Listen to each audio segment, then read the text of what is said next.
is Kasiya. Many people have heard my story. Some call me the Moon Weaver. Others whisper my name as if I were a spirit of the night. But I am not a ghost. I am not a legend. I am a woman who once held the power of the moon in my hands and lost it.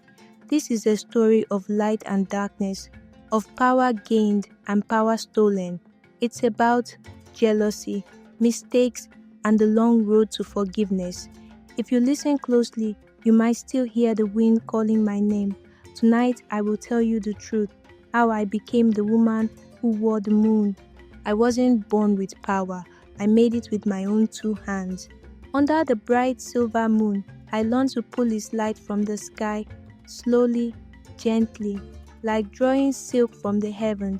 Bit by bit, I wove the light into a shining cloak, a gift that wrapped around me like a second skin.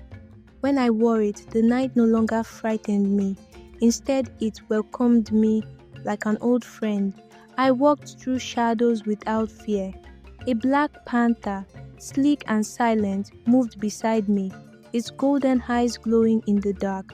A great owl flew above, its wings cutting through the sky with quiet grace. Around me, fireflies danced in small circles of warm light, guiding me along hidden paths. I was not alone. The night itself had become my companion, but power, even when earned with patience and respect, often draws the eyes of those who want it for themselves. Her name was Nyoka. She was beautiful, with skin as dark as the deepest forest and long black hair streaked with strands of violet.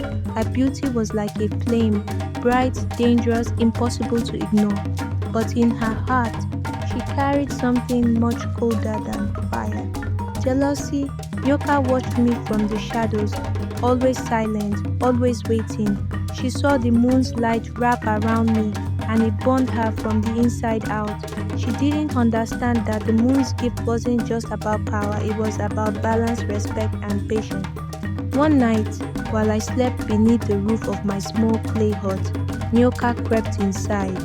The silver cloak rested on a chair near the fire, glowing softly in the dark. She reached out with greedy hands, her fingers trembling with desire, and then she took it. I woke too late. The air felt heavy and warm. The warmth of the moon's light was gone, replaced by a chill that settled deep into my bones. My panther growled low beside me, its ears sharp with fear. I ran outside into the dark, my heart beating fast, but Nyoka was already gone. I chased her through the thick forest, my howl soaring high above, searching for her in the shadows. The trees seemed to close in around me, whispering warnings I couldn't understand. But she was clever, too clever. She knew where to run and how to hide. I found her beneath the old baobab tree, the tallest in the village, its roots deep in the earth and its branches reaching high into the sky. She was standing there, wearing my silver cloak. The air around her crackled with stolen magic. As she pulled the cloak tighter around her shoulders, the sky began to change. The moon flickered. Clouds gathered, thick and heavy. The wind stopped moving. Even the fireflies vanished, their light swallowed by the growing darkness. And then the moon spirit appeared. She descended from the sky like a falling star, her body glowing with silver light. Her hair flowed like water in the wind, and her eyes shone like distant stars. She was beautiful, yes, but terrible too. The power of the moon was never meant to be stolen. The wind rose again, wild and furious. The ground shook beneath our feet. Nyoka screamed as silver fire burned through her hands. The cloak rejected her, tearing itself away in flashes of blinding light. Her beauty could not save her. Her jealousy had sealed her fate. In a burst of flame and smoke, she was gone, nothing left but ash on the wind. But the punishment wasn't just hers alone. The moon disappeared from the sky. The world turned black. The night grew heavier than ever before. My silver cloak was gone. My power was gone. The panther whimpered by my side. My howl flew in aimless circles, lost without the moon's glow to guide it. Even the fireflies flickered weakly, fading one by one into the endless dark. I had failed, not because I had stolen, but because I hadn't protected what was given to me. For days, I wandered the empty plains. The villages were silent. People stayed in their homes, too afraid to step out into the darkness. Without the moon's light, even the bravest hearts began to tremble. I knelt by a dried-up river, its cracked earth like a wound across the land.